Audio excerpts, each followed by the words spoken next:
दोस्तों आज world arthritis day है। आर्थराइटिस यानी कि जोड़ों का घिस जाना, जिसको कि हम लोकल भाषा में गठिया का रोग कहते हैं। दोस्तों गठिया बहुत तरह की होती है। इसमें मूलतः गठिया एक रूमेटॉइड आर्थराइटिस जो कि बहुत कॉमन है, जो 40 साल के बाद 45 साल के बाद शुरू हो जाती है, जिसमें घुटने के जोड़ घिस जाते हैं। इसको ऑस्टियोआर्थराइटिस बोलते हैं। आर्थराइटिस का मतलब है कार्टिलेज का घिस जाना। जैसे कि ये जो कार्टिलेज है जोड़ का, ये जब घिस जाता है और हड्डी हड्डी में रगड़ करने लगती है, दर्द करने लगती है, उसको आर्थराइटिस बोलते हैं। ऑस्टियोआर्थराइटिस बहुत कॉमन है 60 साल से उम्र के बाद में। यूजुअली औरतों में ज्यादा होता है जब हड्डियां कमजोर होने लगती हैं ऑस्टियोपोरोसिस के कारण से। दूसरा आर्थराइटिस है जिसको बोलते हैं रूमेटॉइड आर्थराइटिस। इसको गठिया बोलते हैं, वास्तव में गठिया रूमेटॉइड आर्थराइटिस को बोलते हैं। ऐसा नहीं है दोस्तों कि गठिया सिर्फ बड़ों में होती है, ये बच्चों में भी होती है। उसको जुवेनाइल रूमेटॉइड आर्थराइटिस बोलते हैं। इसका ट्रीटमेंट अगर ना कराया जाए तो आगे चलकर जोड़ टेढ़े मेढ़े हो सकते हैं और वे गंभीर रूप धारण कर सकती है। रूमेटॉइड आर्थराइटिस एक तरह की गठिया है जिसमें छोटे जोड़ इन्वॉल्व होते हैं। मेनली हाथों के, पैरों के जो छोटे जोड़ हैं वो दर्द करते हैं। सुबह सुबह अर्ली मॉर्निंग स्टिफनेस का रहना, लगातार दर्द करना, छोटे जोड़ों का दर्द होना, ये गठिया के प्रकार, गठिया के सिम्टम्स होते हैं। और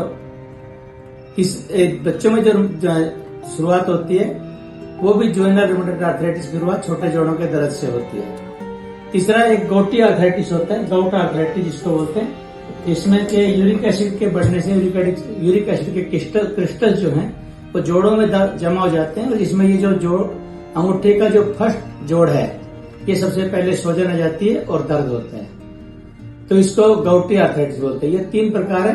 अन्य बहुत सारे प्रकार हैं, जैसे कि चोट लगने के कारण जोड़ों का घिस जाना, जैसे कि अपना सोरियाटिक आर्थराइटिस, और अलग अलग तरह की जो मेटाबॉलिक डिसऑर्डर्स के कारण जो आर्थराइटिस होती है वो भी बहुत है। लेकिन 3 तरह की ये मूलतः आर्थराइटिस होती है। दोस्तों इनका बचाव आसान है अगर इनको सही समय पर पहचान लिया जाए तो। ऑस्टियोआर्थराइटिस के बहुत सारे स्टेजेस होते हैं। अर्ली स्टेज पे दवाइयों से, एक्सरसाइज से उपचार संभव है। लेट स्टेज पे ज्वाइंट रिप्लेसमेंट होता है जिसमें घुटने के जोड़ को बदल दिया जाता है। इस तरह से घुटने के जोड़ की झिल्ली बदल दी जाती है। और रूमेटॉइड आर्थराइटिस के भी बहुत सारी दवाइयां हैं जिनको अगर समय पर शुरू करके लगातार लिया जाए तो गठिया के रोग से निजात पाई जा सकती है। बच्चों में खासकर ध्यान रखना चाहिए, अर्ली स्टेज पर जुवेनाइल रूमेटॉइड आर्थराइटिस का ट्रीटमेंट प्रॉपर तरीके से कराना चाहिए। गouty आर्थराइटिस के अंदर भी अगर हम यूरिक एसिड को कंट्रोल करें और प्रॉपर ट्रीटमेंट दें तो ये भी आसानी से ठीक हो सकता है। आज वर्ल्ड आर्थराइटिस डे पर हम ये भी जानने की कोशिश करेंगे कि आर्थराइटिस से कैसे बचा जाए। तो दोस्तों जो ऑस्टियोआर्थराइटिस है उसके अंदर सबसे अहम कारण जो घुटनों का ऑस्टियोआर्थराइटिस होने का है वो है वजन ज्यादा होना। तो वजन को अपने कंट्रोल करना बहुत जरूरी है। अगर आप वजन कंट्रोल करेंगे तो ऑस्टियोआर्थराइटिस से बहुत हद तक बच सकते हैं। दूसरा है बचपन में ही कुछ हड्डियों का टेढ़ापन होना और जोड़ के अलाइनमेंट में प्रॉब्लम होना। तो अगर किसी के जोड़ पहले से टेढ़े हैं और उनको अगर टाइम पर सीधा कर दिया जाए ऑपरेशन के द्वारा तो भी आर्थराइटिस को लंबे समय तक बचाया जा सकता है। तीसरा है कि अपन अच्छे तरह से डाइट लें, calcium rich vitamin D diet लें, ऑस्टियोपोरोसिस ना होने दें। यानी कि अगर आप स्मोकिंग करते हैं, अल्कोहल लेते हैं तो उसको छोड़ें और न्यूट्रिशन अच्छा रखें और अपनी हड्डियों की मजबूती बनाए रखें।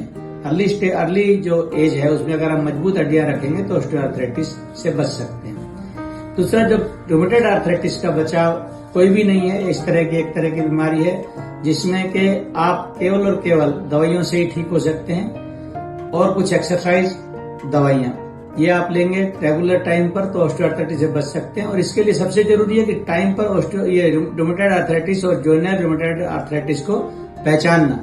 इसके सिम्टम्स को सही वक्त अगर पहचान कर सही समय पर इलाज लिया जाए तो इससे भी काफी हद तक हम बच सकते हैं। धन्यवाद दोस्तों।